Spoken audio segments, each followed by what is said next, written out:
I'm gonna invite a good friend who has been a great supporter of Off the Cuff, but just the entire, evolution of where I started and where I am today. I want to invite a good friend, Kiesha. She's going to be moderating the conversation today around mental health, and then we're going to kind of invite the guest panelists to come on stage. Hi, everyone. Christian. I actually was not. I looked down for 2 seconds and he said my name. I was like, wait a minute. Hi. How's everyone doing today? Y'all not rowdy enough for me. How's everyone doing today? Hey. Like, this is a great event. I'm so excited to be here. I want to thank Christian and Calypso for allowing me to be a part of this experience. This is so special to me. And I don't want to take up too much more of your time. So I want to go ahead and start introducing our lovely panelists. We have Lisbeth Ortiz. She's a writer and content curator.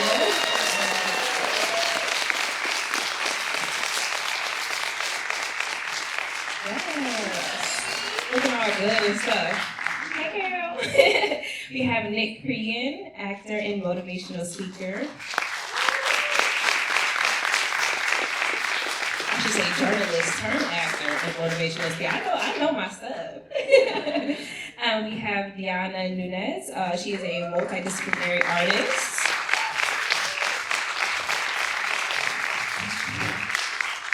Yes. Cavell Brown. Social impact at LinkedIn, speaker and LinkedIn advisor. And last but not least, we have Hector Espinal. He is a co-founder of We Run Uptown.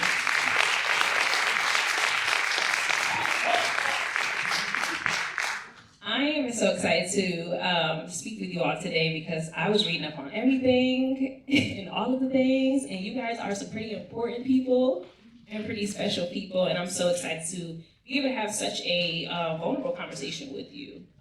We all know the topic of mental health and healing can at times seem a little bit trendy and like clickbait, right? But it is actually a really important conversation, and for me specifically, I've dealt with depression, right?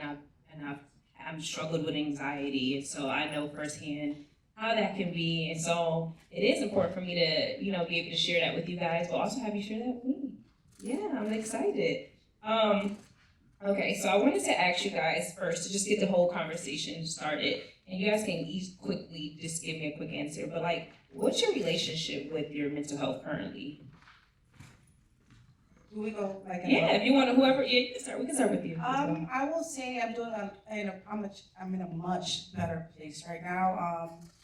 I feel like I was in a very good mental health place, and then I had a loss in the family. Grief beats you down until you turn blue. So I'm recovering from that. So I'm feeling a lot better. For me, I feel like mental health is very much an in the moment kind of experience. I find myself to be happier whenever I just kind of right now I feel amazing. Like I'm around great energy, good people, and I feel like sharing your story kind of just puts you in a better mental space. Even if you're in a rough spot, whenever you share, you start to realize that we're more alike than different. We kind of face a lot of the same challenges every day. But I used to have a hard time staying in the moment. I was more so reminiscing on past experiences, worrying about the future, but I find like my mental health is in a better state when I'm right here, right now. I would say mine is like a seesaw. Some days I'm doing great, some days I'm not. So I would say currently right now my mental health is forever evolving. I felt that. For sure. I think for me, I'm just continuing on my healing journey, just trying to get better every day, and staying in the moment, but also being I think recognizing the progress, because I can feel I'm still struggling with this thing, or why? You know what I'm saying? I've been in therapy for 3 years, but I'm noticing that healing takes time, right? And also, I'm committed to that journey. I would say that currently I'm in a really good place, and this was something that was mentioned across everyone that answered this question. It is like a seesaw. Sometimes you're good, sometimes you're bad.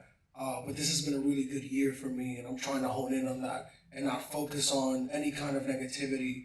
But one thing I am trying to figure out is balance, because that's something that I struggle with. I usually lean in on one thing, and that's what I hone in on, and that's the most important thing. But I've started to notice that if I don't have balance, my life starts to crumble. And the most important thing in my life is my family.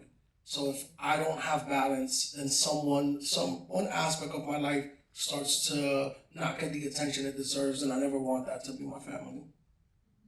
And that's real because I think through therapy I had to learn the same thing. It's just like one, it is a seesaw, right? Every other day I was fighting for my life this week, y'all. So I was fighting for my life at work, but this morning I had to talk myself through each step. I said one thing at a time, one moment at a time, because I wanted to be present for you guys today, and I didn't want to bring all of the things that I had done this week. So I was like, I want to be present. So thank you for allowing yourselves to be present and to be able to share your current state. Because I think it's important before we dive deep into our healing journeys that we acknowledge where we currently are. Sometimes when you're going backwards, you forget to just feel whatever you're feeling right now. So thank you for sharing that. So at what point, and we don't all have to answer, but if anyone wants to take the lead on this one, so at what point did you understand the importance of mental wellness and your healing journey? At what point in your journey in your life? For me, probably when I wasn't happy at any moment. Nothing felt good anymore. Even the things that I love to do, the people I love to be around, everything was underwhelming. I was successful. I had written a book.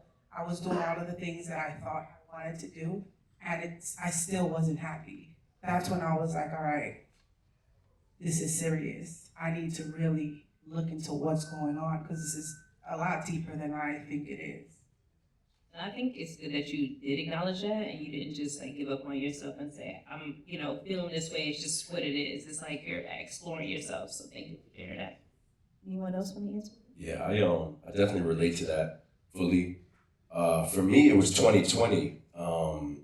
I feel like myself, I was so, as a New Yorker, like everybody knows, you're just thinking about the grind, right? You're just thinking about go, paycheck, elevation.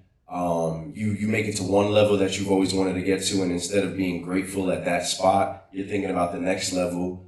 And in 2020, when everything came to a screeching halt for the first time in my life, I had to kind of stay still and realize that, I have all of these traumas and all of these things that I just never paid attention to. I kind of used to cover them up with a mat by the mask of quote unquote success or work.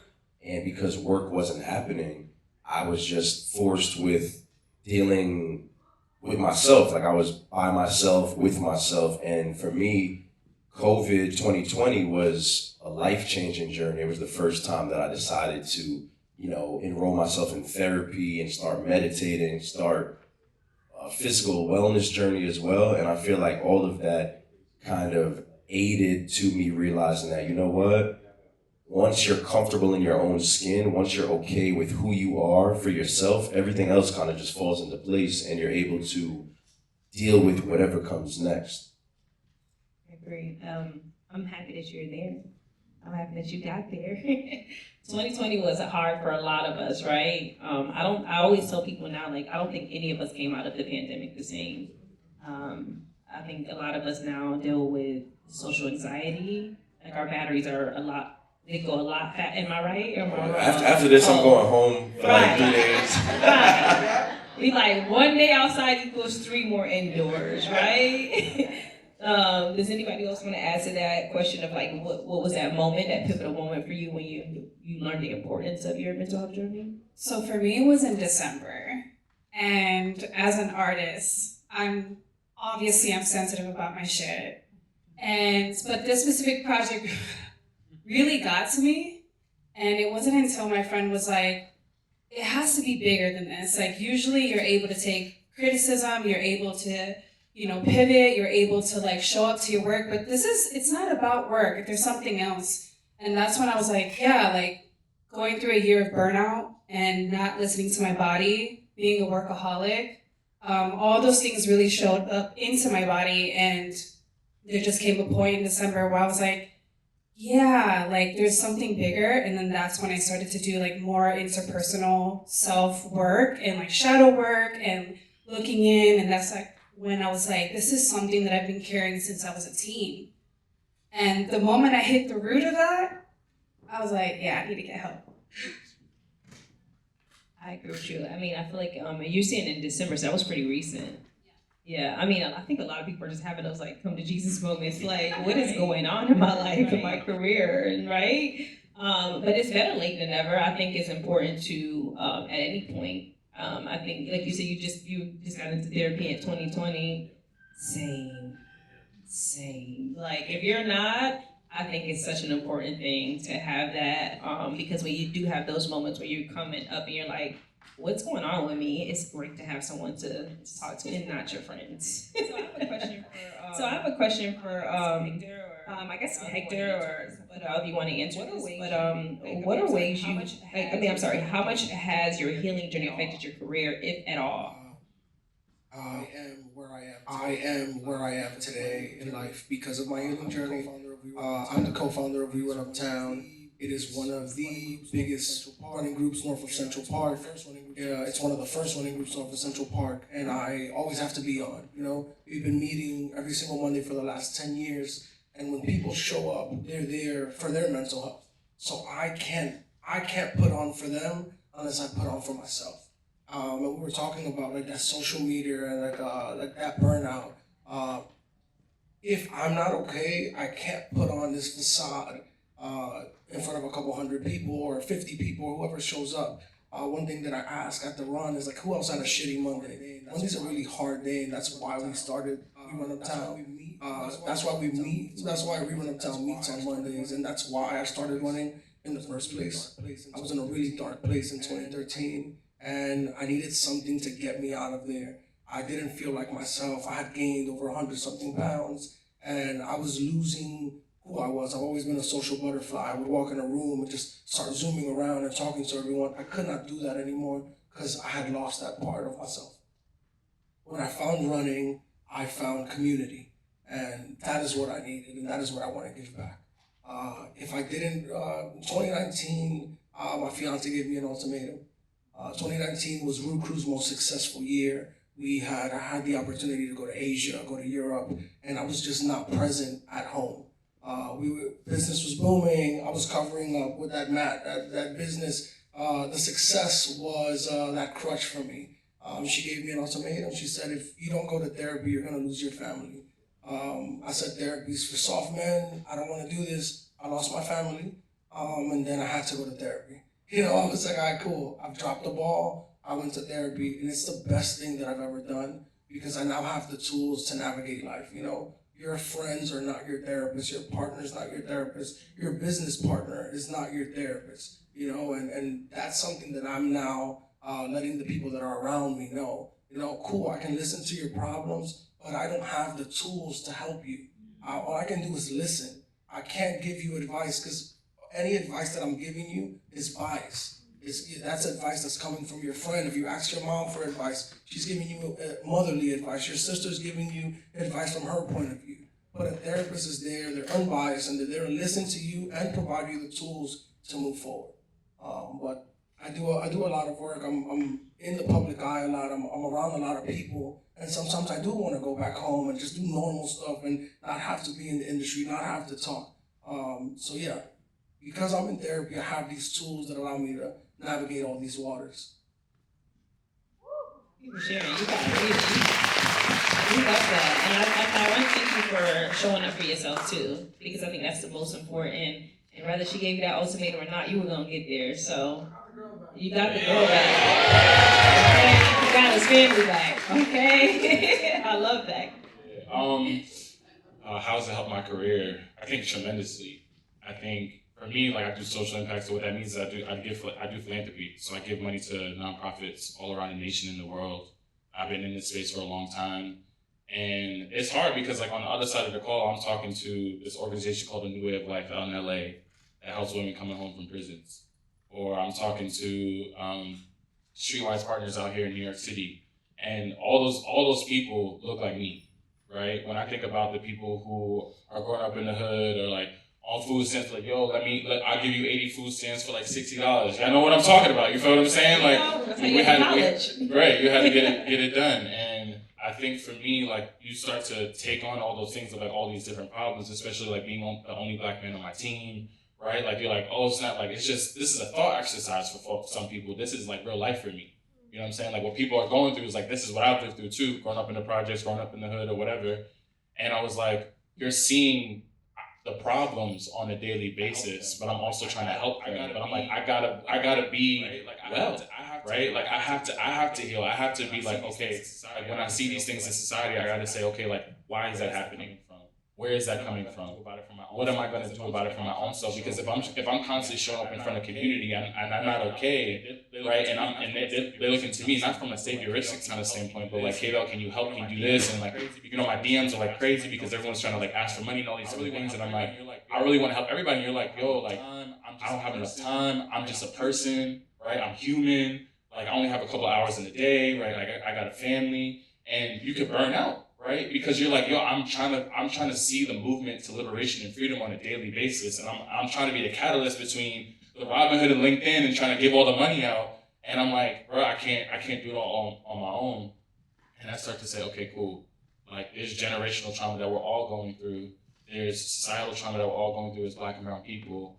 And like, we gotta heal for our communities too. Right? Like, if we're in these positions and we're in these roles and like we're trying to like lead and influence all these types of things, and even our own households, we gotta be like, okay, we gotta change the cycle, right? I remember a professor told me, he was like, K-Bell, you're gonna change your family tree. And I was like, you know, coming from the like, yo, it's generations of poverty, generations of all this, it's generations of like real trauma, real violence. You know what I'm saying? It's like, yo, like, I gotta turn this switch, especially if I'm in this position. Like, it's gotta be different. And for future generations, right? And I wanted to ask you too. So, you know, as someone who works in to support the justice impacted population, how do you take care of yourself first? And you know, what are your daily habits you have to prepare for your line of work? Yeah, for sure.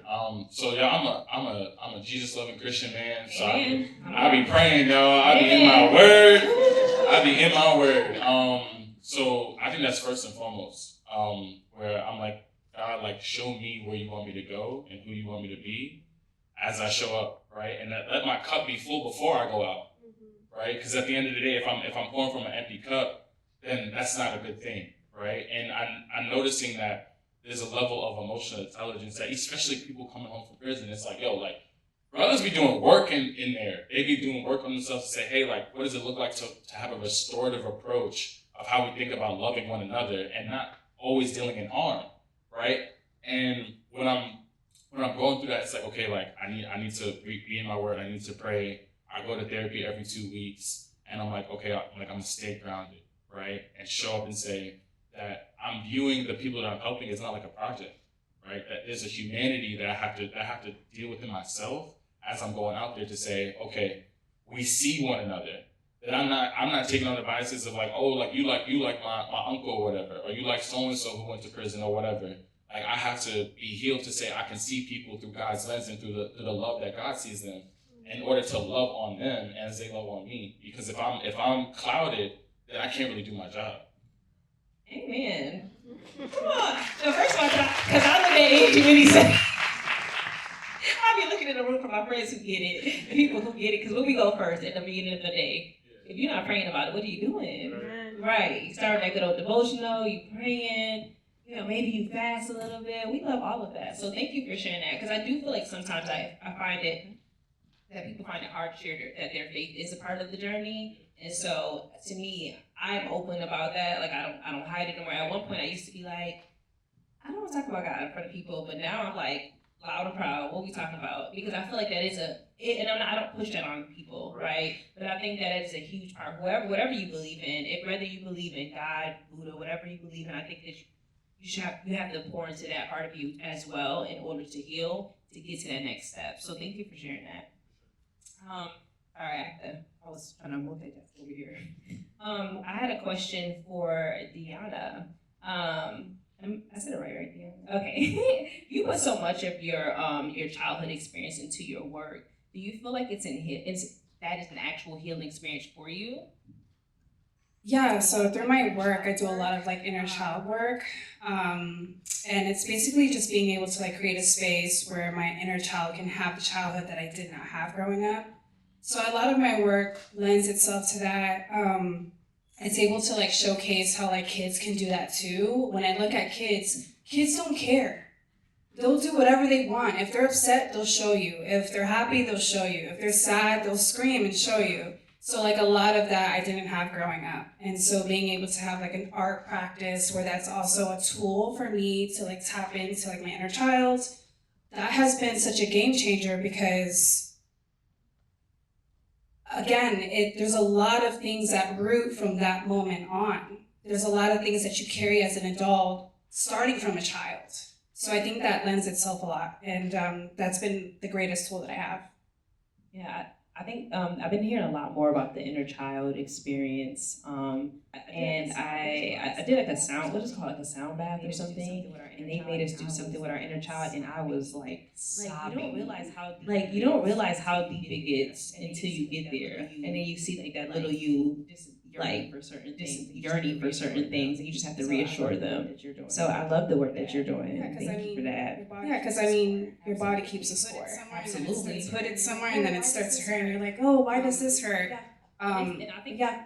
And I think our generation, the great thing about our generation is that we are speaking to our inner child, we are healing, we are in therapy, all of these things. And sometimes we do find that the generations before have a hard time dealing with these kind of things, and they don't have maybe they just don't feel like they have the capacity to dive into these situations. So in your healing journey, do you feel like you've had to carry the weight of maybe some of your parents or grandparents not on their healing journey? I seen a lot of faces get. Yeah, I see the eyes.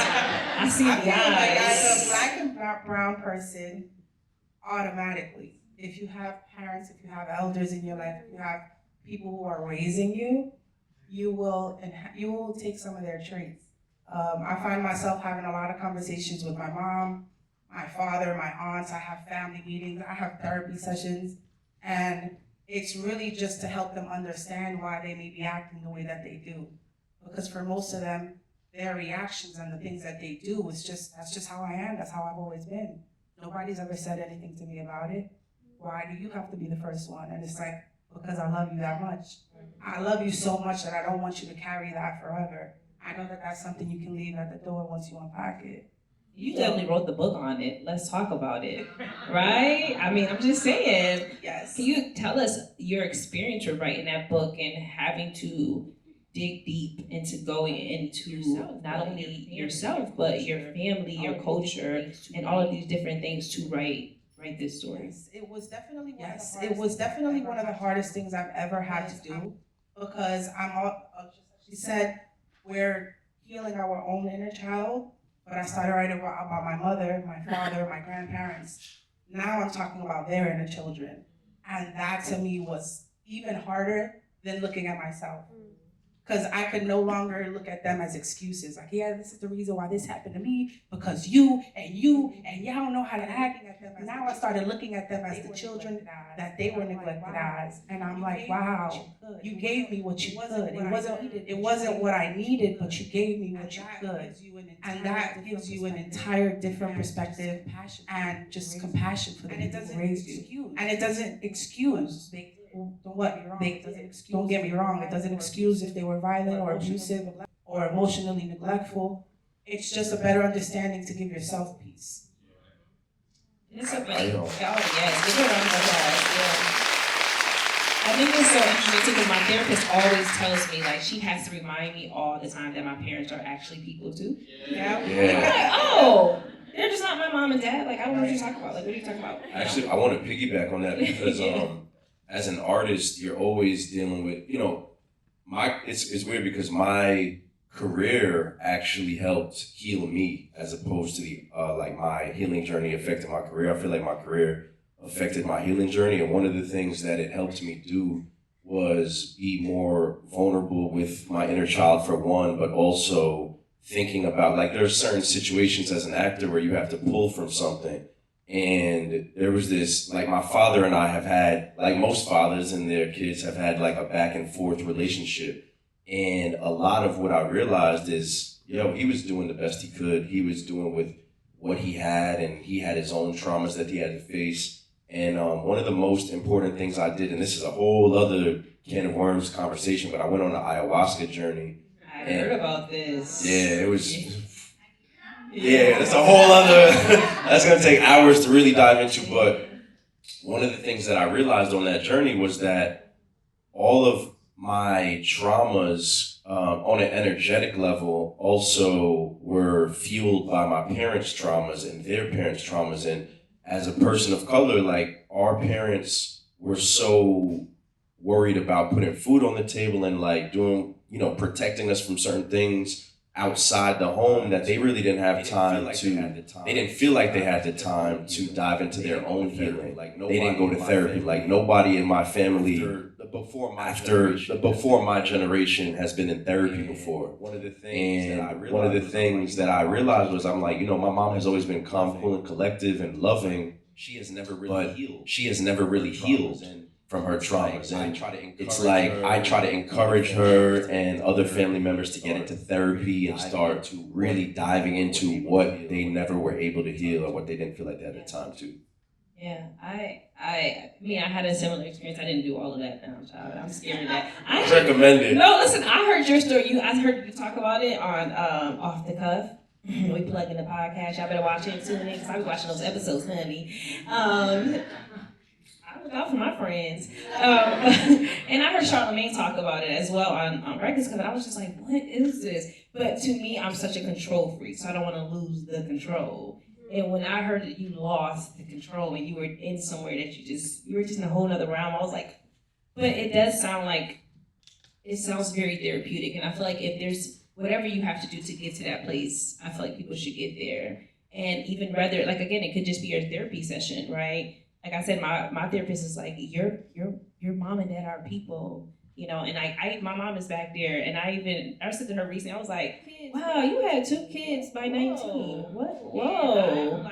And I'm like 32 now, and I just figured out how to take care of myself. So I'm like, that's cute, but and then she had 3 at 25, so I think I'm just now in my healing journey starting to realize what it is to be a parent, and what it is to be a child, and what it is to be just a human person all together with our parents. And I think in part of our healing journey, we have to also, like you said, dive deeper into where we come from, our roots, what were their experiences. I sat down one day and talked to my grandparents, and they were like, yeah, we used to work on the farm, and I'm like, girl, y'all was not in slavery. But no, they were like, no, but even in our times, we had our own version of that. So, even then, I'm like, oh, wow. So sometimes you don't realize why you look at money the way you do, right? Or why you look at jobs the way you do, or whatever your habits. And so I guess one of the questions I want to ask is for everyone is, if you could tell your inner child anything, what would it be? If you don't mind sharing that, because that can be a bit personal at times. I would say fight back.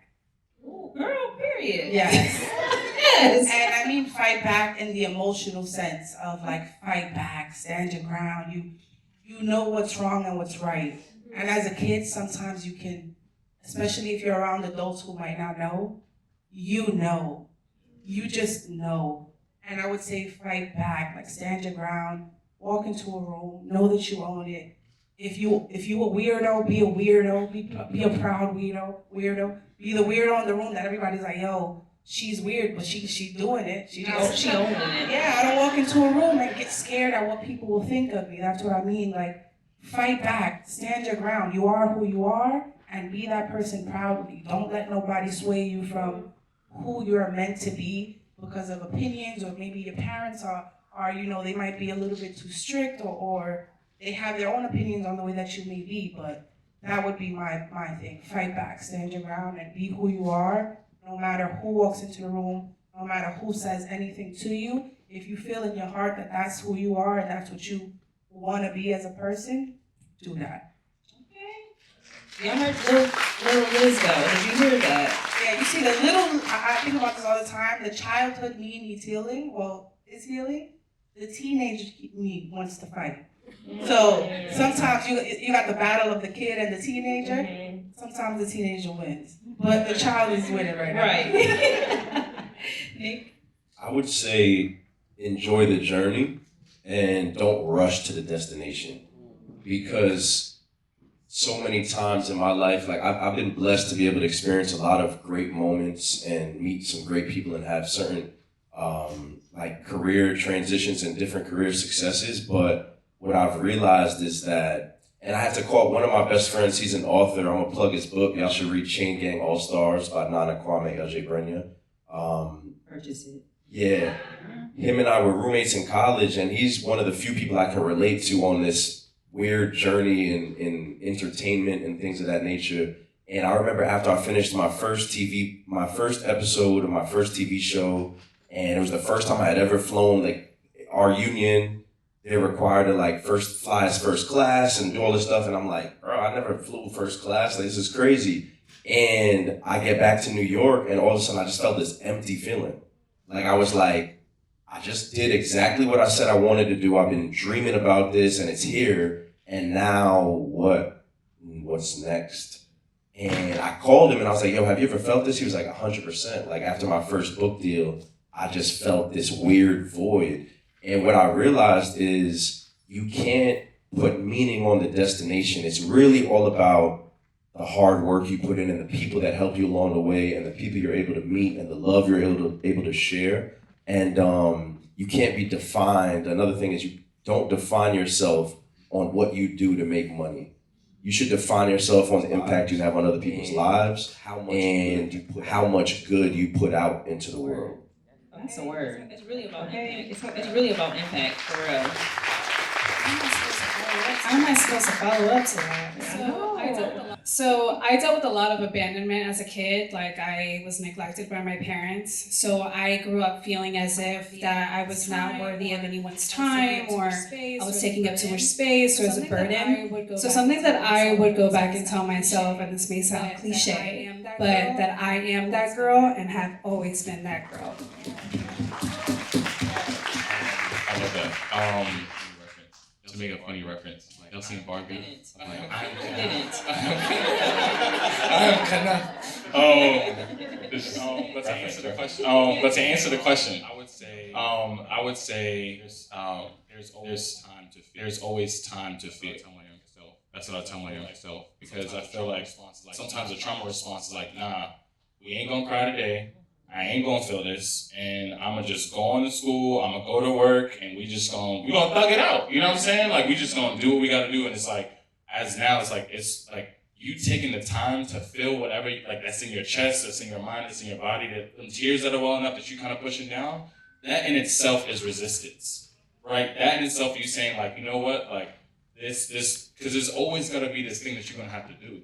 There's always this responsibility you gotta hand to, but like, if you're saying I'm gonna take the time to like, no, how did that affect me? How am I feeling about that, right? Like, and telling my younger self to do that, because there's a lot of times I just have to like, I'm just trying to get out the hood. You gotta put two in front of you, you know what I'm saying? And I think taking that time is always worth it.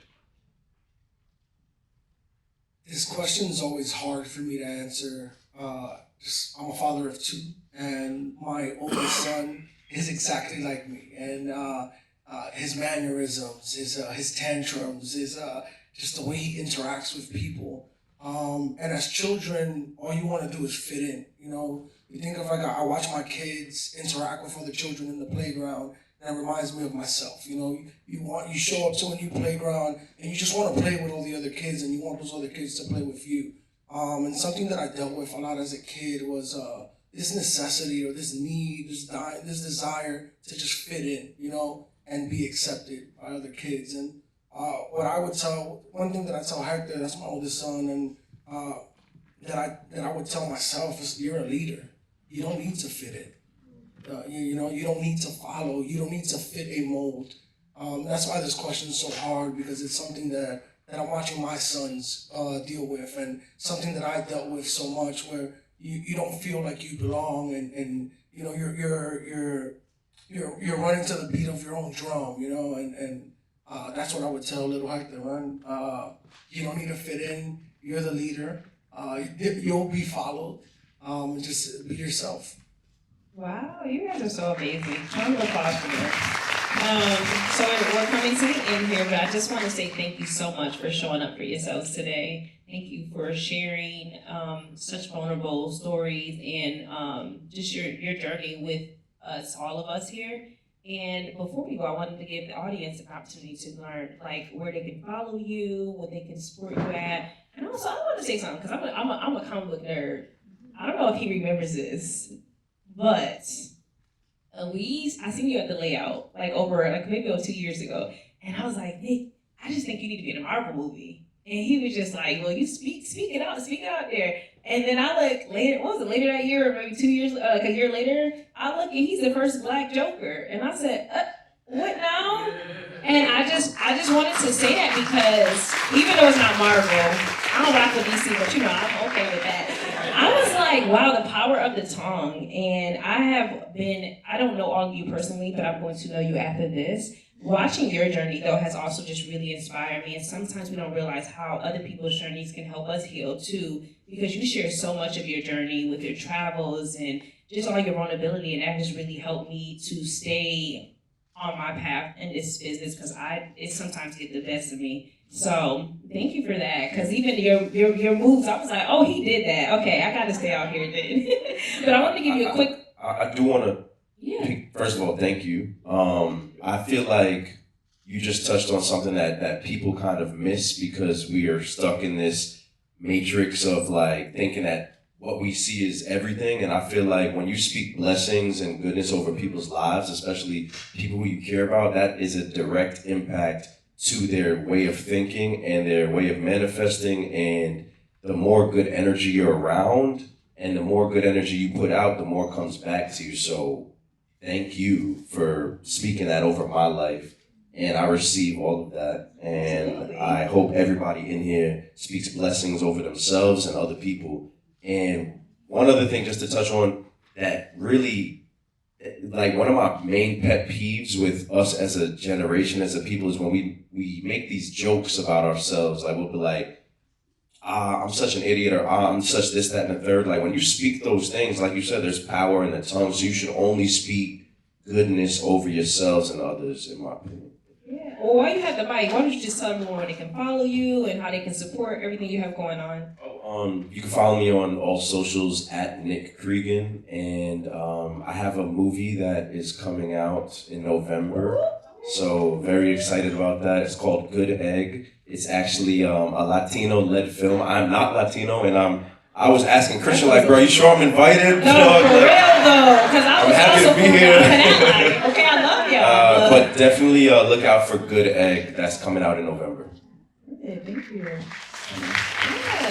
My name is Isabel Ortiz. You can find me on any platform with that name. My book, Let's Talk About It, Por la Buena o la Mala, is on Amazon, on Target. And yeah, look forward to my second book, as well as a documentary that I'm working on, Generational Trauma. So all of the things. Diana? So you can follow me on or check out everything on all social platforms. It's Covl, Covl. And if you want to get more acquainted with my work, you can check out my portfolio at covl.co. I really just be on LinkedIn, y'all. So I'm on Instagram, I got on Facebook, I'm not on TikTok, but it's K-Vel Brown at LinkedIn. But my Instagram's still there. I haven't posted in like 3 years, but this is my name, K-Vel Brown. I'd like to take this moment to invite everyone in this room to come run with We Run Uptown. Not only do we have a running group, we also recently launched a walking group. We want to be more inclusive. That's what I'll be right there with y'all, walking. It's amazing, but it's something that my fiance is leading, and we're thinking of the walking group as training wheels. You know, before you run, you have to walk. So it's just a transition into running. But we meet Monday nights at 7:15 at Locksmith in Washington Heights, and Wednesdays out of the Chop House on 215th. But if you want to follow me on social, it's Heck is Dead, HECISDEAD, and follow Wru Crew as well. It's WRUCREW. Thank you. And also, I'm going to plug myself, y'all, because why not? If you guys want to follow me and stay tuned with everything I have going on, you can follow me at kay.hudgins, HUDGINS, on Instagram. And also, I am currently on a podcast called The Nugget Podcast. And I also work for Soho, so come visit us some days, y'all. Okay, come hang. I work for Soho Works. I do all the events for New York. So yeah, y'all might have, there's some events coming up. I'll invite you guys to come hang with us. Okay. Thanks again.